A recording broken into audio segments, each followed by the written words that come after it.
Chers frères et sœurs, nous voulons encore ce matin dire merci à notre Dieu qui nous a gardés toute la nuit. Et nous te bénissons encore, Dieu, toute la semaine est avec nous. Et ce matin, nous voulons encore dire merci à Dieu. Et nous allons passer ce moment ensemble dans les prières d'action de grâce. Puis nous allons partager la parole de Dieu. Toute la semaine, Dieu nous a gardés. Toute la semaine, Dieu nous a donné à manger, il nous a donné à boire. Il nous a conduits par-ci, par-là. Il nous a fait du bien. Notre frère David a dit, tout ce qui respire loue l'Éternel. Voilà pourquoi nous voulons encore être reconnaissants vis-à-vis de notre Dieu, pour lui dire merci, notre Père. Béni soit les noms, béni soit les noms, béni soit les noms du Seigneur Jésus. Jésus est le même, oui, toujours le même. Béni soit le nom du Seigneur. Élevons, élevons le nom, élevons le nom, élevons le nom du Seigneur Jésus. Jésus est le même, oui, toujours le même. Élevons le nom du Seigneur. Adorons, adorons le nom. Adorons le nom de Jésus. Adorons le nom du Seigneur Jésus. Jésus est le même, oui, toujours le même. Adorons le nom du Seigneur. Oh Dieu notre Père, nous voulons encore ce matin élever ton nom, exalter ton nom, louer ton nom, bénir ton nom qui est au-dessus de tous les noms. Nous voulons être reconnaissants de te dire merci pour le souffle de vie. Merci de nous avoir gardés toute la nuit. Merci de nous avoir gardés toute la semaine. Merci de tout ce que tu as été pour nous. Nous te sommes infiniment reconnaissants de te dire merci, que toute la gloire te revienne à toi seul. Merci pour le combat visible et invisible. Merci de nous avoir, ô Dieu Tout-Puissant, protégés, Seigneur, des accidents. Merci, Seigneur Dieu Tout-Puissant. Nous étions des cadavres. Par ton amour, Seigneur, tu nous as réveillés. Par ton amour, tu nous as gardés. Par ton amour, Seigneur, tu nous as conduits à travers ton esprit. Merci pour l'ange, le service des anges qui nous ont délivrés et qui nous ont arrachés de tous les dangers. Gloire et louange à toi, notre Dieu, Dieu Tout-Puissant, Dieu vivant, et Dieu bon, Dieu qui ne change pas. Et nous voulons te dire merci, notre Père. Louange, honneur à toi. Béni sois-tu, ô Papa. Nous voulons nous recommander dans tes mains.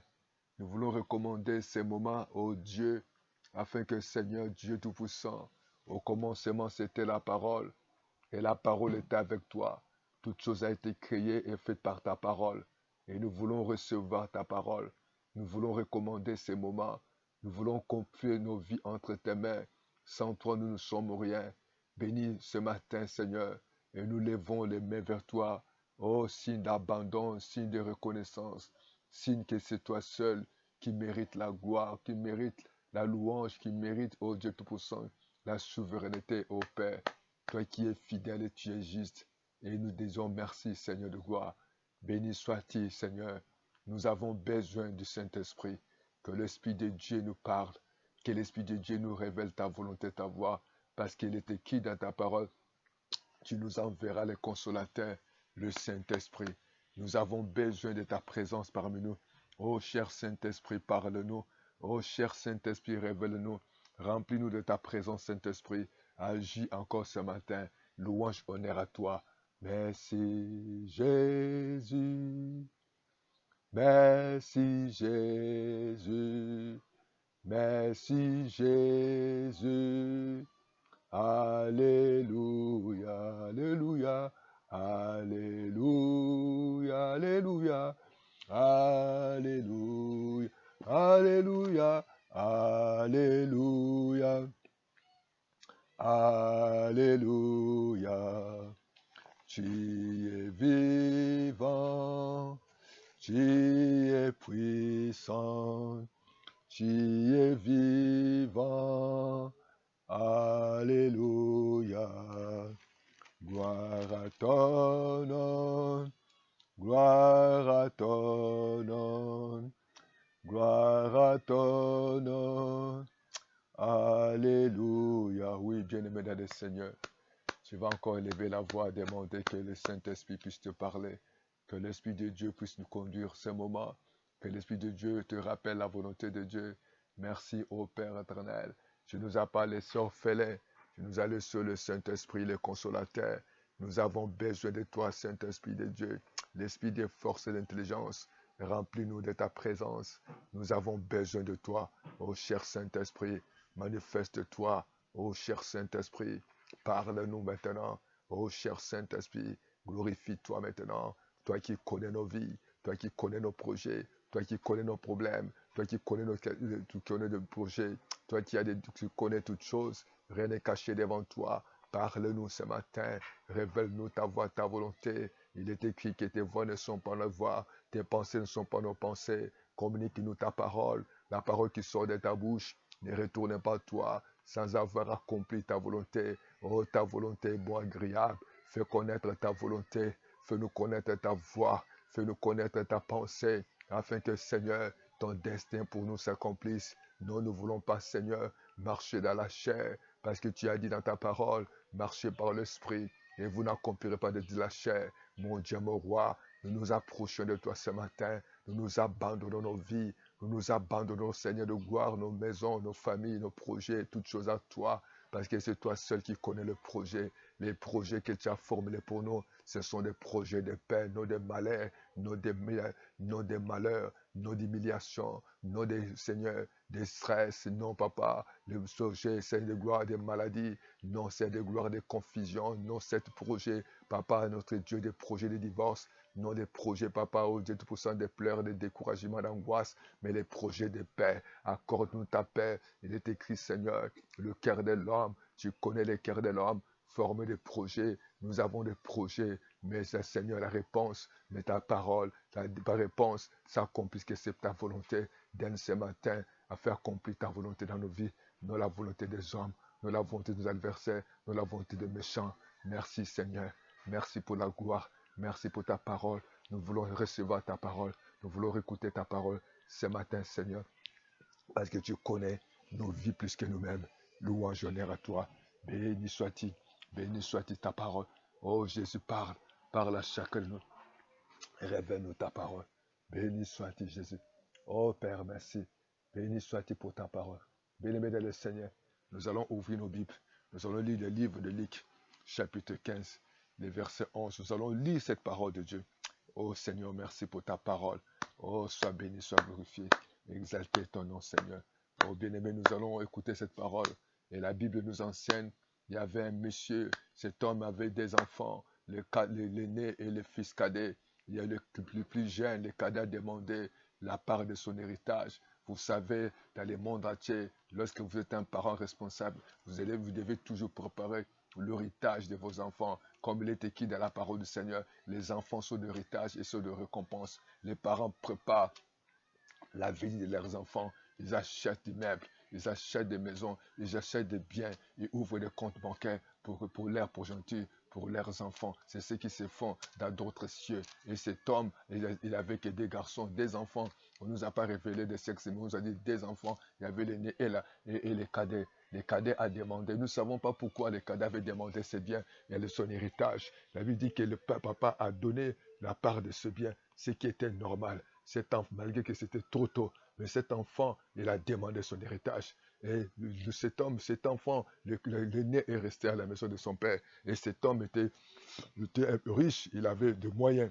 Et le plus jeune est parti loin de ses parents, loin de son père, loin de la maison de son père. La Bible dit qu'il est allé plus loin et il a commencé à, à- à marcher non conformément à la parole de Dieu. La Bible dit qu'il était dans la débauche. Il a commencé à gaspiller, a commencé à faire des dépenses. Et à un moment donné, cet homme, ses petits, ses cadets, il n'avait plus rien. La Bible dit qu'il n'avait plus rien. Et cet enfant est devenu misérable. Il a commencé même à demander d'aller manger ou aller se reposer là où on loge les pourceaux. Et cet enfant était loin de son père. Mais après avoir été entré dans la famille, il y avait maintenant la famine. Vous savez, lorsque nous quittons la volonté de Dieu, lorsque nous quittons les plans de Dieu, lorsque nous quittons la maison de Dieu, lorsque nous quittons la présence de Dieu, et lorsque nous allons loin de Dieu, et il y a toujours des conséquences. Et Dieu qui nous a créés, il nous a dotés de sa grâce, il nous a dotés de sa faveur, il nous a dotés de bénédictions,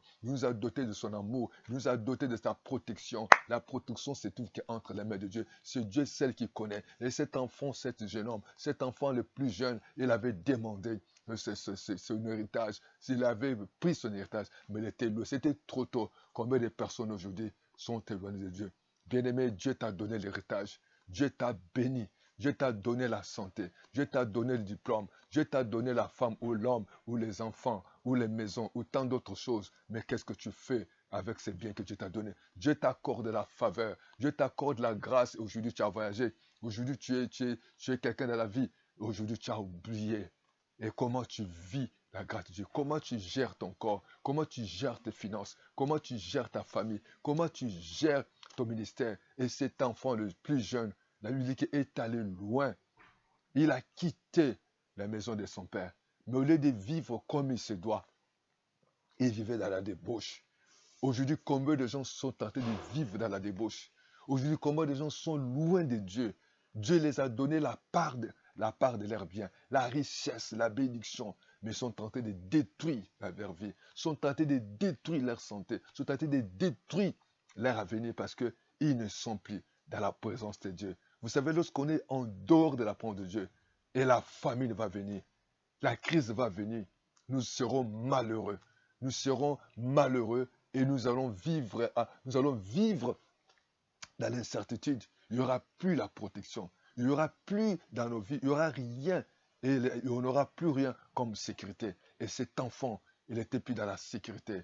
Et il était plus malheureux parce qu'il avait tout dépensé. Les malheurs est arrivé. Bien aimé, tu peux vivre, tu peux être né dans les bons endroits. Tu peux recevoir des bénédictions. Mais ta façon de gérer ta vie, ta façon que tu es tenté de gérer ta beauté, ta façon que tu es tenté de gérer ton diplôme, la façon que tu es tenté de gérer le poste que Dieu t'a donné. Et cet enfant s'est trouvé loin de son père. Et maintenant, la famine surgit. Il était devenu malheureux. Mais à un moment donné, il a eu conscience qu'il était loin de Dieu. Loin de Dieu, loin de la volonté de Dieu. Ça nous amène la maladie. Ça nous amène des troubles. Et la paix ne peut plus être avec nous. La joie va nous manquer. Cet enfant, il était dans la joie. Il était en paix pendant qu'il était chez son père. Lorsqu'il a pris cette décision de se loigner de son père, d'aller gaspiller les biens, aller vivre dans les débauches, la famine est venue. Combien de gens vivent dans la famine? Combien de gens aujourd'hui sont malheureux malgré leur identité, malgré leur responsabilité, malgré tout ce qu'ils ont reçu de la part de Dieu? Ils sont devenus malheureux. Je ne sais pas que tu es tenté de vivre aujourd'hui. Tu es tenté de pleurer. Tu n'es plus en bonne santé. Tu as changé. Tu commences à changer de partenaire. Tu commences à changer de maison. Tu commences à changer de pays. Tu ne dors plus bien. Tu dors avec des médicaments. Aujourd'hui, ta santé est dégradée. Tu es tenté de chercher à faire des choses qui n'honorent pas Dieu, qui n'est pas de ton niveau, qui n'est pas de ta famille. Tu fais des choses horribles, tristes, les choses qui n'honorent pas Dieu, les saletés. Parce que pourquoi? Tu es éloigné de Dieu. Pourquoi? Parce que tu gères mal ta vie. Il est temps que tu prennes conscience de ta vie avant qu'il ne soit pas trop tard. Le Dieu te tend la main. Comme cet enfant a eu conscience, il dit, j'irai vers mon Père. Bien-aimé, les choix que nous faisons, cet enfant a fait son choix. Le choix qu'il a fait, au lieu d'être dans la maison de son Père, il est allé loin de Dieu. Il est éloigné de son Père. Et beaucoup de gens vivent dans le même comportement. On veut vite dire que cet enfant était orgueilleux. Et beaucoup de gens aujourd'hui sont orgueilleux, sont des ambitieux. L'ambition, l'orgueil va te détruire. Et aujourd'hui, les gens s'engagent dans les mariages, non par la volonté de Dieu. Ils s'engagent parce qu'ils veulent se concrétiser avec quelqu'un. Et combien de mariages aujourd'hui, combien de personnes sont divorcées aujourd'hui parce que les gens sont ambitieux. Bien-aimé dans le Seigneur, ne t'engage pas dans le mariage, dans les ambitions, mais cherche réellement la volonté de Dieu. Cherche d'être toujours dans la présence de Dieu. Et nous voyons que ces jeunes hommes, les plus jeunes, cadets, il était ambitieux. Et ce jeune homme, il était orgueilleux. Et nous avons vu comment il est parti dilapider les biens. Combien de bien-aimés, combien des enfants de Dieu aujourd'hui, Dieu les a donné des belles voies. Dieu les a donné des diplômes, l'argent. Dieu les a donné la maison, des opportunités. Mais combien vous gérez votre opportunité? Et aujourd'hui, vous vous trouvez misérable. Vous vous retrouvez malheureux, malade. Vous êtes angoissé, stressé parce que vous avez mal géré votre vie. Il est temps de prendre des décisions, de revenir auprès de Dieu. Loin de Dieu, il n'y a pas la sécurité. Loin de Dieu, tu vas manquer la paix et la joie. C'est tant malgré qu'il avait eu ses biens. Mais là, malgré, si nous voulons être réellement dans la joie, dans la paix, nous devons rester dans la présence de Dieu. C'est dans la présence de Dieu que nous pouvons vivre dans la joie. Dans la présence de Dieu que nous pouvons vivre la paix, cette véritable paix. Que cette paix que le monde ne donne pas. Que cette paix, le monde ne pourra jamais te donner. Parce que ce jeune homme, il a senti qu'il était loin de Dieu. Et lorsque nous sommes loin de Dieu, nous allons commettre des erreurs et nous ne serons pas bénis. Cet enfant, il avait tout perdu. Il vivait maintenant là où on logeait des pourceaux. Il cherchait à manger là où mangeaient des pourceaux parce qu'il n'avait plus tout ce qu'il avait comme héritage. Il avait dilapidé ses héritages. Il était loin de Dieu. Et je vous appelle, Dieu t'appelle aujourd'hui de revenir à lui, de regarder ta décision, de regarder ta façon de ta marche, de regarder comment tu vis, de regarder quelle est la volonté de Dieu pour ta vie. Qu'est-ce que Dieu veut que tu fasses? Cherche réellement la volonté de Dieu. Et Dieu t'interpelle. Qu'est-ce que as-tu fait de la bénédiction des Seigneurs? Est-ce que l'argent, la beauté, les diplômes, la santé que Dieu t'a donné, au retour, qu'est-ce que tu donnes à Dieu? Réellement, est-ce que tu es dans la volonté de Dieu? Pose-toi la question réellement si tu es dans la volonté de Dieu. Ou tu es tenté de détruire ton corps. Tu es tenté de détruire ta vie.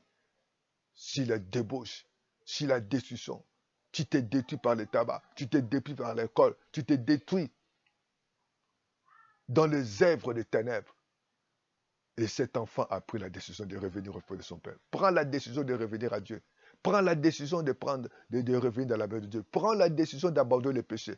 Enlève l'orgueil. Dieu résiste aux orgueilleux. Dieu prendra sur les humbles. Humilie-toi. Fais attention à tes choix. Fais attention à ta manière de gérer ta vie. Fais attention à la manière dont tu gères ta famille. Fais attention à la manière dont tu gères ton diplôme de travail. Fais attention parce que demain, ça peut être trop tard. Cet enfant, malgré qu'il était devenu misérable, mais il a pris conscience. Ce matin, le Saint-Esprit t'interpelle. Tu peux prendre conscience de ta vie. Ce n'est pas encore trop tard. Tu peux revenir auprès du Seigneur. Ce n'est pas encore trop tard, malgré que tu as tout perdu. Tu as perdu ta santé, tu n'as plus la joie, tu n'as plus la paix. Tu as perdu à des fois ta femme, ou tu as perdu tes enfants, tu as perdu à des fois ton mari, tu as perdu ta dignité. Il est temps que tu reviennes à Dieu. Il est temps que Dieu va te restaurer. Là, la véritable sécurité, c'est entre la parole de Dieu. Il n'était plus dans la parole de Dieu. Il était loin de Dieu. Vous savez, la bénédiction, ça se trouve auprès du Seigneur. Il est temps de prendre l'engagement et revenir à Dieu. Et cet enfant dit, Père, je péché contre toi, contre le ciel. Il est temps que tu confesses tes péchés. Il est temps que tu t'humilies devant Dieu et que Dieu va te recevoir et il va te pardonner, va te restaurer. Bien-aimé, viens auprès du Seigneur. Je ne sais pas qu'est-ce que tu es tenté de vivre. Tu es tenté de vivre l'humiliation. Tu es tenté de vivre pas la paix, pas la joie. Tu pleures, tu gémis, tu as tout dépensé. Tu te trouves dans le monde. Tu te trouves là où tu ne devais pas se trouver. Tu as perdu la gloire, tu as perdu la sécurité. Mais revenir auprès du Seigneur. Lève ta main, dis avec moi, Seigneur, ce matin. J'ai écouté ta parole, je viens à toi tel que je suis. Je reconnais comme ces gens, ces jeunes cadets. Il avait demandé la part de ses biens. Mais malgré, Seigneur, tu l'avais donné. Papa, toi, tu es le Père d'amour. Oh Seigneur, ce matin, tu as accepté cet enfant, malgré qu'il avait tout dépensé, malgré qu'il vivait dans la débauche, mais tu l'as pardonné. Pardonne-moi. Pardonne ma vie, Seigneur. Oh Jésus, cet enfant, lorsqu'il est revenu, il fallait qu'il porte la robe. Seigneur notre Dieu, lorsque nous quittons loin de toi, nous perdons notre identité. Combien de fois, Seigneur, beaucoup de gens ont perdu leur identité, ils vivent dans l'insécurité, ils vivent dans l'angoisse, ils vivent dans l'humiliation. Je reconnais, Seigneur, par manque de sagesse, par manque d'humiliation, par manque d'humilité, par manque d'amour, je me suis éloigné de toi. Mais tu es le Père de mon amour. Tu m'as reçu. Je m'abandonne à toi. Je me confie à toi. Oh, conduis-moi. Que ton sang puisse me couvrir. Que tu puisses me laver. Fais-moi porter l'habit, papa. Fais-moi porter mon identité. Je le sais que j'ai perdu mon identité. J'ai perdu, papa. Oh, Père éternel. J'ai perdu, oh, Jésus-Christ, mon identité. J'ai perdu, Seigneur, toutes mes bénédictions. Mais je me retrouve loin de toi. Je viens à toi, Père d'amour. Reçois-moi, Seigneur. Pardonne-moi, Seigneur. Oh, fais-moi billet. Oh, que je porte mon habit d'identité. Et tant que ta fils, et tant que ta fille, au nom de Jésus. Merci, papa, pour le pardon. Merci parce que tu me reçois. Et merci pour m'avoir accordé la grâce. Je m'abandonne à toi. Toute la gloire te revient à toi seul. Au nom de Jésus, notre Seigneur Sauveur. Béni soit le nom. Béni soit le nom. Béni soit le nom du Seigneur Jésus. Jésus est le même, oui, toujours le même. Béni soit le nom du Seigneur. Oh Seigneur, merci. Merci pour ton amour. Merci pour ta parole de ce matin. Nous nous abandonnons dans ta main, Seigneur. Couvre-nous par ton sang. Au nom de Jésus, que Dieu vous bénisse. Et bonne journée. Que la gloire te revienne à toi seul. Nous croyons que tu t'es revenu auprès du Seigneur et que Dieu t'accorde sa faveur et que Dieu t'accorde sa grâce parce qu'il est Dieu de plein d'amour, plein de miséricorde. Tu es revenu à lui et marche toujours dans sa volonté. Au nom de Jésus-Christ. Amen. Amen. Amen. À bientôt.